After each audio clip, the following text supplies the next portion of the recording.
नमस्कार फ्रेंड्स, भारतीय लोकसभा के ऊपर 22 इम्पोर्टेंट प्रश्न के बारे में आज डिस्कस करेंगे दोस्तों। जिन किसी को भी लोकसभा के बारे में जानकारी नहीं पता हो या लोकसभा के एग्ज़ाम में इम्पोर्टेंट पॉइंट जो है वो परीक्षा में जो पूछे जाते हैं वो जिन्हें इसके बारे में पूरी डिटेल नहीं पता दोस्तों, ये पूरे 22 प्रश्न अगर आप देख लेंगे तो आपको इसके सभी ही प्रश्न के आंसर आपको पता चल जाएंगे दोस्तों। पहला प्रश्न स्टार्ट करते हैं। प्रश्न नंबर 1 है कि 16वीं लोकसभा में सांसदों की संख्या कितनी थी दोस्तों?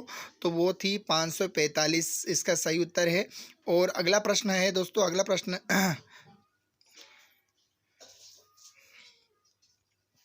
प्रश्न नंबर 2 है, हाल ही में 16वीं लोकसभा में पुरुषों की संख्या कितनी थी दोस्तों? तो पुरुषों की संख्या थी वो 479। और प्रश्न नंबर 3 है, महिलाओं की संख्या 16वीं लोकसभा में कितनी संख्या थी? तो दोस्तों वो है 66। अगर दोनों को टोटल करेंगे तो दोस्तों हमारे पहले प्रश्न का उत्तर जो आ जाएगा वो 545 थी। ठीक है, अगला प्रश्न है दोस्तों प्रश्न नंबर 4। उससे पहले अगर आप मेरे चैनल पर नए हैं तो सबसे पहले मेरे चैनल को सब्सक्राइब करें, लाइक करें, शेयर करें और वीडियो को लाइक कर दें। अगला प्रश्न है दोस्तों प्रश्न नंबर 4, 16वीं लोकसभा में सबसे बुजुर्ग सांसद कौन है?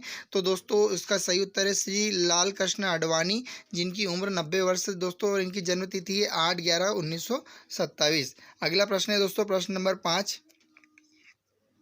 प्रश्न नंबर 5 है, 16वीं लोकसभा में सबसे युवा संसद कौन है दोस्तों? तो इसका सही उत्तर है श्री दुष्यंत चौटाला, जिनकी उम्र 27 वर्ष है दोस्तों। इनकी जन्म तिथि है 3/4/1988।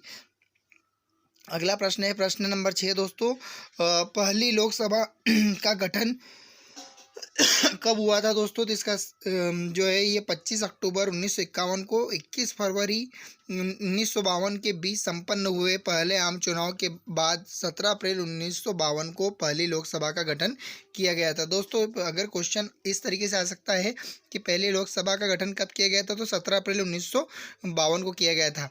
और इसकी जो जिसे हम बोलते हैं बैठक जो बोल सकते हैं वो 25 अक्टूबर 1951 से यह शुरू हुआ था दोस्तों। अगला प्रश्न है प्रश्न नंबर 7, लोकसभा के पहले सत्र का आयोजन कब किया गया था? इसका सही उत्तर है 13 मई 1952 को लोकसभा का पहले सत्र का आयोजन किया गया था। अगला प्रश्न है दोस्तों प्रश्न नंबर 8, लोकसभा को लोकप्रिय सदन क्यों कहा जाता है?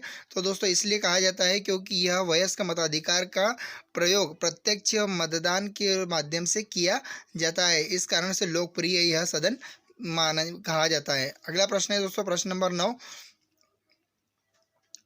लोकसभा के पहले अध्यक्ष कौन थे दोस्तों? तो इसका सही उत्तर है श्री जी.वी. मालवकर पहले लोकसभा के अध्यक्ष थे दोस्तों। इनका कार्यकाल 15 मई 1952 से लगा गया 27 फरवरी 1956 तक इनका कार्यकाल था।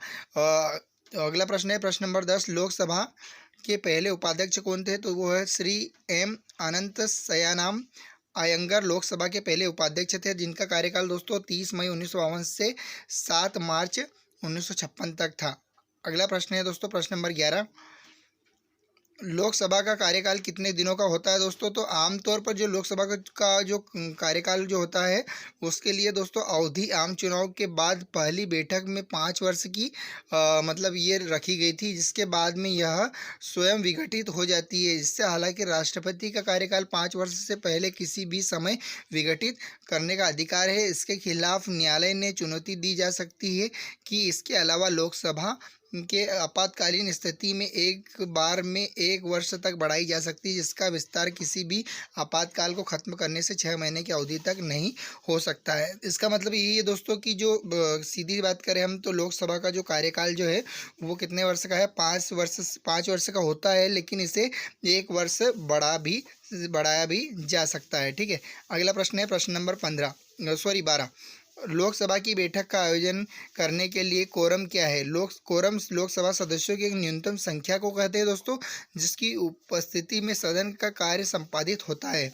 प्रत्येक पीठासीन अधिकारी कुल सदस्यों का 10वां हिस्सा होता है दोस्तों। इसका अर्थ यह है कि लोकसभा में कई कार्य करना है, कम से कम 55 सदस्य उपस्थित होने चाहिए। और लोकसभा के लिए कोरम में संबंधित नियमों का जो उल्लेख जो है वो संविधान के अनुच्छेद 100 के 3 के तहत किया गया है। अगला प्रश्न है दोस्तों प्रश्न नंबर 13, लोकसभा का पीठासीन अधिकारी कौन है दोस्तों? तो लोकसभा अध्यक्ष और उपाध्यक्ष लोकसभा के पीठासीन अधिकारी होते हैं। दोस्तों यहाँ पे आप ये समझ सकते हैं कि लोकसभा के पीठासीन अधिकारी किसे कहेंगे? जो उसके मतलब चेयरमैन रहते हैं या वाइस चेयरमैन रहते हैं, उसे पीठासीन अधिकारी कहा जाता है। दोस्तों अगला प्रश्न है प्रश्न नंबर 14। लोकसभा अध्यक्ष का कार्यकाल कितने दिनों का होता है? तो लोकसभा का कार्यकाल जो है वो पहली बैठक के बाद जब लोकसभा का विघटन किया गया तब अध्यक्ष का कार्यकाल जारी किया गया था।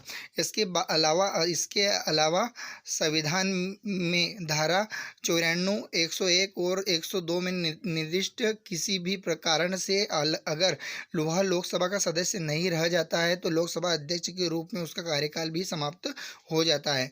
तो दोस्तों ये तो इम्पोर्टेंट पॉइंट हुए दोस्तों। अभी तक आपने पूर्णिमा IAS पर है, अगर दोस्तों अभी तक आपने हमारे चैनल को सब्सक्राइब नहीं किया है तो चैनल को सब्सक्राइब करें और वीडियो को लाइक कर दें। तो दोस्तों अगला प्रश्न है प्रश्न नंबर 15।